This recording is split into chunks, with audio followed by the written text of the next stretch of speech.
മുതിർന്ന മാധ്യമ പ്രവർത്തകൻ ടി ജെ ശ്രീലാലാണ് തത്സമയം നമുക്കൊപ്പം ചേരുന്നത്. ശ്രീ ടി ജെ ശ്രീലാൽ, ഏറ്റവും നിർണായകമായ ഒരു വാർത്താ സമ്മേളനമാണ് പൂർത്തിയായിരിക്കുന്നത്. ഇന്ത്യ അതിൻ്റെ നിലപാട് വ്യക്തമാക്കിയിരിക്കുകയാണ്. ഇന്ത്യ കൂടുതൽ പ്രകോപനത്തിന് ഇല്ല എന്നുള്ളതാണ്. ഇന്ത്യ ഒരു തരത്തിലും പ്രകോപനം നടത്തിയിട്ടില്ല. മെഷേർഡ് ആയിട്ടുള്ള ആക്രമണം മാത്രമാണ് ഇന്ത്യ ഭീകര കേന്ദ്രങ്ങൾക്ക് നേരെ നടത്തിയത്. അതിന് പിന്നാലെ ഇന്ത്യയിലെ സിവിലിയൻസിനെയാണ് പാകിസ്ഥാൻ തുടർച്ചയായി ലക്ഷ്യമിടുന്നത്. അതിന് പിന്നാലെ മാത്രം പാകിസ്ഥാന്റെ ലോഞ്ച് പാഡുകളായിട്ടുള്ള 4 പാക് വ്യോമ താവളങ്ങൾ മെഷേർഡ് ആയിട്ടുള്ള നിയന്ത്രിതമായ അളവിലുള്ള ആക്രമണത്തിലൂടെ ഇന്ത്യ തകർത്തു എന്നും ആക്രമിച്ചു എന്നും ഇന്ത്യ ഔദ്യോഗികമായി അറിയിച്ചിരിക്കുകയാണ്. വിക്രം മിശ്രയുടെയും കേണൽ സോഫിയ ഖുറേഷിയുടെയും വിംഗ് കമാൻഡർ വ്യോമിക സിംഗിന്റെ വാർത്താ സമ്മേളനം പൂർത്തിയായിരിക്കുന്നു. സ്ഥിതി എങ്ങനെ വിലയിരുത്താം? ന്യൂഡൽഹിയിൽ എന്ത് നടക്കും? പിന്നിൽ ഈ വാർത്താ സമ്മേളനത്തിൽ വളരെ സൗമ്യമായി ഇക്കാര്യങ്ങൾ പറഞ്ഞു പോവുകയാണ് നമ്മുടെ ഈ പറയുന്ന വാർത്താ സമ്മേളനം നടത്തിയ മിനിസ്ട്രി ആയാലും അതോടൊപ്പം തന്നെ 2 സൈനിക പ്രതിനിധികളായാലും ചെയ്തത്. പക്ഷേ വളരെ നിർണായകമായ വളരെ പ്രിസൈസ് ആയിട്ടുള്ള ആക്രമണങ്ങളാണ് ഇന്നലെ വെളുപ്പിന് ശേഷം, അതായത് ഇന്ന് രാവിലെ വരെയും നടന്നിട്ടുള്ളത് എന്നുള്ളത് വ്യക്തമാണ്. കാരണം പാകിസ്ഥാന്റെ പ്രധാനപ്പെട്ട സൈനിക കേന്ദ്രങ്ങളിലാണ് ഈ 4 എയർഫോഴ്സ് സ്റ്റേഷൻസ് ബേസുകൾ എന്ന് പറയുന്നത്. പാകിസ്ഥാന്റെ ഏറ്റവും പ്രധാനപ്പെട്ട എയർഫോഴ്സ് ബേസുകളാണ്. അതിൽ ഏറ്റവും പ്രധാനപ്പെട്ടതാണ് ചക്ലാലയിലുള്ള നൂർഖാൻ എയർബേസ് എന്ന് പറയുന്നത്. അവരുടെ സൈനിക മേധാവി സൈനിക ആസ്ഥാനത്തിന് തൊട്ടടുത്തുള്ള എയർബേസ് ആണിത്. ഇസ്ലാമാബാദ്, തലസ്ഥാനമായ ഇസ്ലാമാബാദിൽ നിന്ന് വെറും 10 കിലോമീറ്റർ മാത്രം അപ്പുറത്താണ് ഈ ചക്ലാല എയർബേസ് ഉള്ളത്. നൂർഖാൻ എയർബേസ് ആണ് ചക്ലാലയിലുള്ളത്. അവിടെയാണ് ആക്രമിച്ചിരിക്കുന്നത്. അവിടെയാണ് വലിയ തോതിലുള്ള നാശനഷ്ടം ഇന്ത്യ ഉണ്ടാക്കിയിരിക്കുന്നത്. പ്രിസൈസ് ആയിട്ടാണ് അടിച്ചിരിക്കുന്നത് ആ എയർപോർട്ടിനെ. അവിടെ നിന്നാണ് ഈ പാകിസ്ഥാന്റെ പ്രധാനമന്ത്രി ആയാലും പ്രസിഡന്റ് ആയാലും അവരുടെ സൈനിക മേധാവി ആയാലും എല്ലാം യാത്ര പുറപ്പെടുന്നത് ഈ ചക്ലാലയിലുള്ള നൂർഖാൻ എയർബേസിൽ നിന്നാണ്. അത്ര പ്രധാനപ്പെട്ട എയർബേസിലാണ് ഇപ്പോൾ ഇന്ത്യ ഇന്ന് ആക്രമണം നടത്തിയിരിക്കുന്നത്. പാകിസ്ഥാന്റെ നട്ടലിലൊടിക്കുന്ന ആക്രമണമാണ് ഇത് എന്ന് പറഞ്ഞാൽ പോലും തെറ്റുണ്ടാകില്ല. അതുപോലെ തന്നെ കഴിഞ്ഞ 3 ദിവസമായി രാത്രിയുടെ മറവിൽ ഇന്ത്യയിലേക്ക് ഡ്രോണുകൾ കൊടുത്തിവിടുക എന്നുള്ളൊരു വലിയ ആചാരം തന്നെ പാകിസ്ഥാൻ നടത്തിയിരുന്നു. അതിനെ തകർക്കുന്നതിനൊപ്പം തന്നെ ഇന്നിപ്പോൾ നടത്തിയിരിക്കുന്ന രണ്ടാമത്തെ എയർബേസ് ആക്രമണം എന്ന് പറയുന്നത് അത് അവസാനിപ്പിക്കാൻ ലക്ഷ്യമിട്ടുള്ളതാണ് എന്നുള്ളതാണ് വ്യക്തമാകുന്നത്. മുറിഡിലുള്ള എയർബേസിലാണ് ഈ രണ്ടാമതായി ആക്രമിച്ചിരിക്കുന്നത്. മുറിഡ് എയർബേസ് എന്ന് പറയുമ്പോൾ പാകിസ്ഥാന്റെ ഈ പറയുന്ന അൺമാൻഡ് കോമ്പാക്ട് എയർ വെഹിക്കിൾസ്, അതായത് ആളില്ലാതെ ഉപയോഗിക്കാൻ പറ്റുന്ന ചെറു വിമാനങ്ങൾ, യുദ്ധത്തിന് ഉപയോഗിക്കാൻ പറ്റുന്ന വിമാനങ്ങൾ, ഒപ്പം തന്നെ ഡ്രോണുകൾ അടക്കമുള്ള കാര്യങ്ങൾ ഓപ്പറേറ്റ് ചെയ്യുന്ന കേന്ദ്രമാണ് ആ എയർബേസ്. ചക്കാലയിലുള്ള ഈ ചക്വാലയിലുള്ള മുറിഡ് എയർബേസ് എന്ന് പറയുന്നത്. അവിടെയാണ് ആക്രമണം നടത്തിയിരിക്കുന്നത്. അതോടൊപ്പം തന്നെ അവരുടെ റഹീം യാർ ഖാൻ എയർബേസ് ആക്രമിച്ചിരിക്കുന്നു. ഒപ്പം തന്നെ റഫീഖ് എയർബേസ് എന്ന് പറഞ്ഞാൽ 2ാമത്തെ ഏറ്റവും വലിയ സൈനിക എയർബേസ് ആണ് റഫീഖ് എയർബേസ്. ഈ 4 എയർബേസുകളാണ് നമ്മൾ തകർത്തിരിക്കുന്നത്. തീർച്ചയായും പാകിസ്ഥാൻ ഇതുവരെ നടത്തിയിട്ടുള്ള ആക്രമണങ്ങൾക്ക് ഏത് രീതിയിലാണ് മറുപടി നൽകേണ്ടത്, അതിന് ആ ആക്രമണങ്ങൾ, പാകിസ്ഥാന്റെ ഈ ഡ്രോൺ പരമ്പര ആക്രമണങ്ങൾ അവസാനിപ്പിക്കുന്നതിനുള്ള ഏറ്റവും നല്ല ഒരു രീതിയിലുള്ള മറുപടി തന്നെയാണ് ഇന്ത്യ കൊടുത്തിരിക്കുന്നത്. അങ്ങനെ പാകിസ്ഥാൻ തുടങ്ങി വച്ച ആക്രമണങ്ങൾക്ക് വ്യക്തമായി അതെങ്ങനെ അവസാനിപ്പിക്കണം, എങ്ങനെയാണ് അത് ഇല്ലാതാക്കേണ്ടത് എന്നതിനൊപ്പം തന്നെ പാകിസ്ഥാനെ തീർത്തും അരക്ഷിതാവസ്ഥയിലാക്കുന്ന രീതിയിലുള്ള ഏത് രീതിയിലാകണം എന്നുള്ള വളരെ കൃത്യമായ ആലോചനയുടെ ഭാഗമായി അത് ഉറപ്പിച്ച് നടത്തിയ ആക്രമണങ്ങളാണ് ഇന്നലെ രാത്രി ഉണ്ടായിരിക്കുന്നത്. അതായത് ഇന്ത്യ ആക്രമണത്തിന്റെ രീതി മാറ്റി എന്ന് വേണമെങ്കിൽ നമുക്ക് പറയാം. ഇതുവരെയും ഇന്ത്യ ആദ്യത്തെ ദിവസം നമ്മൾ പ്രിസൈസ് ആയിട്ട് പാകിസ്ഥാന്റെ ഭീകര കേന്ദ്രങ്ങൾ ആക്രമിച്ച ശേഷം പാകിസ്ഥാൻ ഇങ്ങോട്ട് ആക്രമിക്കുമ്പോൾ തിരിച്ചാക്രമിക്കുന്നു, പാകിസ്ഥാന്റെ ഡ്രോൺ ആക്രമണങ്ങളെ തടയുന്നു, ഒപ്പം തന്നെ ഒന്നിച്ചിൽ ആക്രമണം അങ്ങോട്ട് നടത്തുന്നു എന്നുള്ളതായിരുന്നു രീതിയെങ്കിൽ ഇപ്പോൾ അത് മാറ്റിയിട്ട് പാകിസ്ഥാന്റെ ഇങ്ങോട്ടുള്ള ആക്രമണങ്ങളെ ചേർക്കുന്നതിനൊപ്പം തന്നെ പാകിസ്ഥാന്റെ പ്രധാനപ്പെട്ട സൈനിക കേന്ദ്രങ്ങളിലേക്ക് കടന്നാക്രമിക്കുക എന്നുള്ള രീതിയിലേക്ക് കാര്യങ്ങൾ മാറിയിരിക്കുന്നു. അതുകൊണ്ടാണ് പാകിസ്ഥാൻ ഇപ്പോൾ അതിർത്തിയിൽ കരസേനയെ വിന്യസിക്കാൻ തയ്യാറാകുന്നതും കരയിലൂടെയുള്ള യുദ്ധം ആസന്നമാണ് എന്ന് ഇന്ത്യയെ ഭയപ്പെടുത്താൻ ശ്രമിക്കുന്നതും. അതെല്ലാം വെറും ഭയപ്പെടുത്തൽ പോലും ആകില്ല എന്ന് ഇന്നത്തെ വാർത്താ സമ്മേളനത്തിൽ തന്നെ വ്യക്തമാക്കിയിരിക്കുന്നു. എന്തായാലും ഇന്നിപ്പോൾ നമുക്ക് അഹങ്കരിക്കാവുന്ന ഒരു രീതിയിലുള്ള വിവരങ്ങളാണ് നമുക്ക് അതിർത്തിക്ക് അപ്പുറത്തു നിന്നും വരുന്നത്. അതോടൊപ്പം തന്നെ അതിർത്തിക്ക് ഇപ്പുറത്ത് വലിയ ആക്രമണങ്ങൾ നടത്താൻ പാകിസ്ഥാൻ ശ്രമിച്ചിരുന്നു. നമ്മുടെ ഈ പറയുന്ന സിർസ വിമാനത്താവളത്തിലേക്ക്, എയർഫോഴ്സ് സ്റ്റേഷനിലേക്കും അതോടൊപ്പം തന്നെ മറ്റു ചില എയർഫോഴ്സ് സ്റ്റേഷനിലേക്കും അവരുടെ ഏറ്റവും പ്രധാനപ്പെട്ട മിസൈലായ ഫത്വ 2 മിസൈൽ ആക്രമണം നടത്താൻ ശ്രമം നടത്തി. അതിനെ നമ്മൾ വിഫലമാക്കി. അതായത് പാകിസ്ഥാന്റെ വജ്രായുധങ്ങളിൽ ഒന്ന് എന്നറിയപ്പെടുന്നതാണ് ഈ ഫത്വ 2 ബാലിസ്റ്റിക് മിസൈലുകൾ. ആ ബാലിസ്റ്റിക് മിസൈലിനെ തന്നെ ഇന്ത്യ നിർവീര്യമാക്കി എന്ന് പറയുകയും അതിനുള്ള തെളിവുകൾ നൽകുകയും ചെയ്തു. ഇതിനിടയിലാണ് പാകിസ്ഥാൻ ചില ഈ തെറ്റായ വാർത്തകൾ, റൂമർ മോങ്കറിങ്ങിനുള്ള ശ്രമങ്ങൾ നടത്തിയത് നമ്മുടെ S-400 അവർ തകർത്തു എന്നുള്ള ഒരു വാർത്ത വന്നു. അതുപോലെ നമ്മുടെ സിർസ എയർഫോഴ്സ് സ്റ്റേഷൻ തകർത്തു എന്നുള്ള വാർത്ത അവർ പുറത്തുവിട്ടിരുന്നു. അതിന് മറുപടിയായിട്ടാണ് ഇന്നിപ്പോൾ വാർത്താ സമ്മേളനത്തിൽ സിർസ ഇന്ന് രാവിലെ പ്രവർത്തിക്കുന്നത്, അതിന്റെ ഡേറ്റ് ലൈൻ അടക്കമുള്ള വെച്ചുകൊണ്ടുള്ള വിഷ്വൽസ് നമ്മൾ ഇന്നിപ്പോൾ വാർത്താ സമ്മേളനത്തിൽ പുറത്തുവിട്ടത്. സിർസ ഇന്ന് രാവിലെയും സജീവമായി തന്നെ പ്രവർത്തിക്കുന്ന ദൃശ്യങ്ങളാണ് നമ്മൾ പുറത്തുവിട്ടത്. ഇങ്ങനെ പാകിസ്ഥാന്റെ കുപ്രചാരങ്ങൾ തകർക്കുക എന്നുള്ളതിനൊപ്പം തന്നെ പാകിസ്ഥാന്റെ നിർണായക സൈനിക കേന്ദ്രങ്ങൾ തകർക്കുക എന്നുള്ള കൂടി തലത്തിലേക്ക് കാര്യങ്ങൾ മാറിയിരിക്കുന്നു. ഇതിനിടയിലാണ് പാകിസ്ഥാന്റെ ഏറ്റവും പ്രധാനപ്പെട്ട വ്യോമ പ്രതിരോധ ശേഷി ആയി അവർ അവകാശപ്പെടുന്ന HQ മിസൈലുകളുള്ള ആണ് അവർക്കുള്ളത്. ചൈനയിൽ നിന്നും വാങ്ങിയ HQ മിസൈൽസ്, അതിൽ HQ-16 ഏറ്റവും അഡ്വാൻസ്ഡ് ആയിട്ടുള്ള HQ-16 സിസ്റ്റവും നമ്മൾ ഇന്ന് തകർത്തു എന്നുള്ളതാണ്. അതായത് ഇപ്പോൾ നമ്മൾ ഈ ഇന്നലത്തെ രാത്രിയുള്ള ഇന്ന് രാത്രി വെളുപ്പിനെ നടന്ന ആക്രമണം നമ്മൾ കാണേണ്ടത് ഇന്ത്യ ശൈലി മാറ്റി, ഇന്ത്യ രീതി മാറ്റി എന്നുള്ളതാണ്. അതിന് പ്രധാന കാരണം നമ്മൾ ഇതുവരെയും പാകിസ്ഥാൻ അയക്കുന്ന ഡ്രോണുകളെ തകർക്കുന്നതിലായിരുന്നു നമ്മൾ ശ്രദ്ധ കേന്ദ്രീകരിച്ചിരുന്നത്. ഇത് നമുക്ക് ഇതിന്റെ ഒരു വാർ ഇക്കണോമിക്സ് നോക്കുമ്പോൾ നമുക്ക് വലിയ തോതിൽ നഷ്ടമുണ്ടാക്കുന്ന ഒരു കച്ചവടമായിരുന്നു, അല്ലെങ്കിൽ നഷ്ടമുണ്ടാക്കുന്ന ഒരു യുദ്ധമായിരുന്നു നമ്മൾ ചെയ്തുകൊണ്ടിരുന്നത്. അതായത് പാകിസ്ഥാന് തുർക്കിയിൽ നിന്ന് വാങ്ങിയ വില കുറഞ്ഞ ഡ്രോണുകൾ അയക്കുന്നു, അതിനെ നമ്മൾ വില കൂടിയ നമ്മുടെ S-400 പോലുള്ള നമ്മുടെ മിസൈൽ സിസ്റ്റം ഉപയോഗിച്ച് അതിനെ തകർക്കുന്നു. അതായത് നമ്മൾ കോടികൾ ചെലവഴിച്ച് ഒരു ഡ്രോണിനെ തകർക്കാൻ നമ്മൾ കോടികൾ ചെലവഴിക്കുമ്പോൾ ലക്ഷങ്ങൾ മാത്രം ചെലവഴിച്ചുകൊണ്ടുള്ള ഒരു കളി പാകിസ്ഥാൻ കളിക്കുന്നു. ഇതായിരുന്നു കഴിഞ്ഞ 2 ദിവസമായി പാകിസ്ഥാൻ നടത്തിക്കൊണ്ടിരുന്നത്. അതാണ് പാകിസ്ഥാൻ 400-500 ഡ്രോണുകൾ നമ്മുടെ അതിർത്തി കടന്ന് പറത്തിക്കൊണ്ടിരുന്നത്.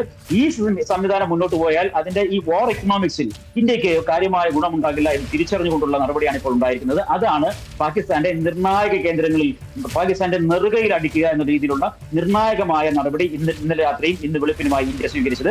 അത് തന്നെയാണ് പാകിസ്ഥാൻ ഇപ്പോൾ ഏറ്റവും പ്രതിരോധത്തിലാക്കിയിരിക്കുന്നത്. ഇനി നയതന്ത്ര തലത്തിലുള്ള കാര്യങ്ങളിലേക്ക് വരുമ്പോൾ അവിടെ ഇന്നിപ്പോൾ അമേരിക്ക നിലപാട് വ്യക്തമാക്കിയിരിക്കുന്നു. അത് ഏറെ പ്രത്യാശ നൽകുന്ന ഒരു സാഹചര്യമാണ് അമേരിക്ക ഉണ്ടാക്കിയിരിക്കുന്നത്. കാരണം ഈ യുദ്ധം ഏതെങ്കിലും തരത്തിൽ അവസാനിക്കണമെങ്കിൽ, അതല്ലെങ്കിൽ ഏതെങ്കിലും തരത്തിൽ നയതന്ത്ര തലത്തിൽ ഈ യുദ്ധത്തിന്റെ ഒരു പര്യവസാനം ഉണ്ടാകണമെങ്കിൽ അതിന് ലോകശക്തികളായ 3 പേരുടെ ഇടപെടൽ അനിവാര്യമാണ്. അതിൽ 1 ചൈന, 2 റഷ്യ, 3 അമേരിക്ക. ചൈന ഒരു കാലത്ത് ഇടപെട്ടാലും ഇന്ത്യ ചൈനയെ വിശ്വസിക്കില്ല. അത്തരത്തിലുള്ള ഒരു ബന്ധമാണ് ഇന്ത്യ ചൈന തമ്മിലുള്ളത്. അത്തരത്തിൽ ഒരു ബന്ധത്തിൽ വിള്ളൽ ഇന്ത്യ ചൈന ബന്ധത്തിലുണ്ട്. അതോടൊപ്പം തന്നെ പാകിസ്ഥാനെ അനുകൂലിക്കാൻ സാധ്യതയുള്ള ഏക രാജ്യങ്ങളിൽ ഒന്ന് ചൈനയാണ് എന്നുള്ള ഒരു ആലോചന, അല്ലെങ്കിൽ അത്തരത്തിലുള്ള ഒരു കരുതൽ, ഒരു നിലപാട് ഇന്ത്യക്ക് ഉണ്ട് താനും. അതുകൊണ്ട് തന്നെ ചൈന മധ്യസ്ഥ ഇടപെട്ട് വന്നാൽ ഒരു കാരണവശാലും ഇന്ത്യ അത് അംഗീകരിക്കില്ല. റഷ്യ ഇതിനോടകം തന്നെ ഇന്ത്യക്കൊപ്പമായതുകൊണ്ട് തന്നെ റഷ്യക്ക് പാകിസ്ഥാന്റെ മുകളിൽ സമ്മർദ്ദം ചെലുത്താനും മറ്റുമുള്ള സാഹചര്യം കുറവാണ്. അങ്ങനെയുള്ളപ്പോൾ ഇക്കാര്യത്തിൽ ഏറ്റവും പ്രധാനപ്പെട്ട രാജ്യം അമേരിക്ക തന്നെയായിരുന്നു. അങ്ങനെ അമേരിക്ക ഏറ്റവും ഈ യുദ്ധത്തിൽ ആർക്കും ഇടപെടാൻ സാധിക്കുമെങ്കിൽ, ശക്തമായി ഇടപെടാൻ സാധിക്കും. കാരണം പിന്നീട് യൂറോപ്യൻ യൂണിയൻ അല്ലെങ്കിൽ മറ്റു രാജ്യങ്ങളെല്ലാം ഒരു വലിയ എൻറ്റിറ്റി അല്ല അവരെല്ലാം പല രാജ്യങ്ങൾ ചേർന്ന് നിൽക്കുന്ന ഒരു സംരംഭം, ഒരു സംയുക്ത സംഘം എന്നുള്ള അപ്പുറത്തേക്ക് ഒരു രാജ്യം നിലയ്ക്ക് ഇടപെടാൻ സാധിക്കുന്ന രാജ്യം അമേരിക്ക തന്നെയായിരുന്നു. പക്ഷേ കഴിഞ്ഞ ദിവസം JD വാൻസിന്റെ അമേരിക്കൻ വൈസ് പ്രസിഡന്റിന്റെ നിലപാട് ഇന്ത്യക്കും പാകിസ്ഥാനും വളരെ ദോഷമുള്ള ഒരു നിലപാടായിരുന്നു. അതായത് ഇത് ഞങ്ങൾക്ക് കാര്യമുള്ള യുദ്ധമല്ല, അവർ തങ്ങൾ തീർക്കട്ടെ എന്ന നിലപാടായിരുന്നു JD വാൻസ് എടുക്കുന്നത്. അങ്ങനെ ഒരു നിലപാടിൽ JD വാൻസ് അമേരിക്ക പോകുമ്പോൾ ഒരു കാരണവശാലും ഈ യുദ്ധം നിർത്താനുള്ള ഒരു സാഹചര്യം, അല്ലെങ്കിൽ ഈ ഏറ്റുമുട്ടൽ, ഈ സംഘർഷം കുറയ്ക്കാനുള്ള, ഇടപെടാനുള്ള ഒരു സാഹചര്യം ഉണ്ടായിരുന്നില്ല. അവിടെയാണ് ഇന്നിപ്പോൾ ട്രംപിന്റെ ഭാഗത്തു നിന്നും വലിയ തോതിൽ തീരുമാനം വന്നിരിക്കുന്നത്. തീർച്ചയായും ഇന്നലെ വന്ന തീരുമാനം അത് എത്രയും വേഗം ഈ പറയുന്ന സംഘർഷം ഒഴിവാക്കി എസ്കലേഷനിലേക്ക് ഈ രാജ്യങ്ങൾ പോകണം എന്നുള്ള ഉറച്ച നിർദ്ദേശമാണ്, അല്ലെങ്കിൽ നിലപാടാണ് അമേരിക്ക മുന്നോട്ട് വെച്ചിരിക്കുന്നത്. തീർച്ചയായും ഈ യുദ്ധത്തിൽ, ഈ പറയുന്ന സംഘർഷത്തിൽ അയവ് വരാൻ സാധ്യതയുണ്ടെങ്കിൽ അമേരിക്കയുടെ ആ ഇടപെടൽ കൊണ്ട് മാത്രമാകും ഉണ്ടാകുക. ഇല്ലെങ്കിൽ പാകിസ്ഥാന് വ്യക്തമായ മറുപടി നൽകിക്കൊണ്ട് ഇന്ത്യ മുന്നോട്ട് പോകുക തന്നെ ചെയ്യും. ഇത്തവണ പാകിസ്ഥാന് നയതന്ത്ര തലത്തിൽ ഒളിക്കാനുള്ള ഒരു സാഹചര്യവും ഇന്ത്യ നൽകില്ല എന്നുള്ളത് തന്നെയാണ് ഇന്നലെ തൊട്ട് നമ്മൾ സ്വീകരിക്കുന്ന ഈ പറയുന്ന യുദ്ധതന്ത്രങ്ങൾ കാണുമ്പോൾ മനസ്സിലാകുന്നത്. ശ്രീ TJ ശ്രീലാൽ, അങ്ങ് ചൂണ്ടിക്കാട്ടിയപ്പോൾ വളരെ വ്യക്തമായ ഒരു പ്രധാനപ്പെട്ട കാര്യങ്ങളിൽ ഒന്ന്, ഇന്ത്യ വളരെ സ്ട്രാറ്റജിക് ആൻഡ് പ്രിസൈസ് ആയിട്ടുള്ള ഒരു ആക്രമണം നടത്തി.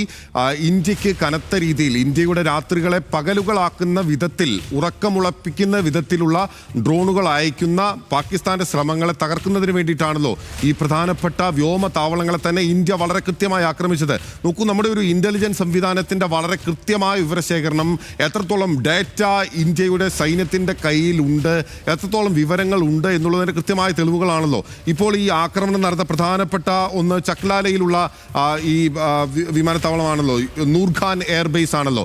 അത് ഇസ്ലാമാബാദിൽ നിന്ന് 10 കിലോമീറ്റർ അകലെയാണ്. പക്ഷേ അതേസമയം ഒരുപാട് ദൂരത്തിലാണ് റഫീഖ് എയർബേസ് എന്ന് പറയുന്നത്. ഇസ്ലാമാബാദിൽ നിന്ന് 337 കിലോമീറ്റർ ദൂരത്തിലാണ്. അങ്ങനെ പല തരങ്ങളിൽ, അതായത് ഇന്ത്യയുടെ ഓരോ അതിർത്തികൾ കേന്ദ്രീകരിച്ചുകൊണ്ടാണല്ലോ അവർ ആക്രമണം നടത്തുന്നത്. ഒന്ന്, അവർ ഇപ്പോൾ റഫീഖ് എയർബേസിൽ നിന്ന് അവർ ലക്ഷ്യമിടുന്നത് രാജസ്ഥാനാണെങ്കിൽ ചക്ലാലയിൽ നിന്ന് അവർ ലക്ഷ്യമിടുന്നത് പഞ്ചാബ് ആയിരിക്കും, അങ്ങനെ അല്ലെങ്കിൽ ജമ്മു കശ്മീർ ആയിരിക്കും. അങ്ങനെ പല തലത്തിൽ ഇന്ത്യയുടെ അതിർത്തികളെ സംരക്ഷിക്കുന്നതിന് വേണ്ടി വളരെ കൃത്യമായ അളന്നു മുറിച്ചുകൊണ്ടുള്ള ഇന്റലിജൻസ് സംവിധാനത്തിന്റെ അടിസ്ഥാനത്തിലുള്ള ഒരു ആക്രമണം ഇന്ത്യ നടത്തിയപ്പോൾ അത് നമ്മുടെ എന്താ പറയുക, നമ്മുടെ ഒരു ഡാറ്റാ ശേഖരണത്തിന്റെ സൈന്യത്തിന്റെ വ്യക്തമായ RA&WWന്റെ ഏറ്റവും പ്രധാനപ്പെട്ട ഒരു നേട്ടമായി തന്നെ കാണേണ്ടതല്ലേ? ഒപ്പം ഈ ആക്രമണത്തിലൂടെ എത്രത്തോളം പാകിസ്ഥാന് രാത്രിയിൽ ഡ്രോൺ ഉപയോഗിച്ചുള്ള ആക്രമണം നടത്തുന്നതിൽ നിന്ന് പിന്മാറേണ്ടി വരും? അവിടെ ലോഞ്ച് പാഡുകൾ തകർത്തതിലൂടെ കരസേന നേരിട്ട് ഇടപെടാനുള്ള സാധ്യതയുണ്ടോ ഇന്ത്യയിലേക്ക്?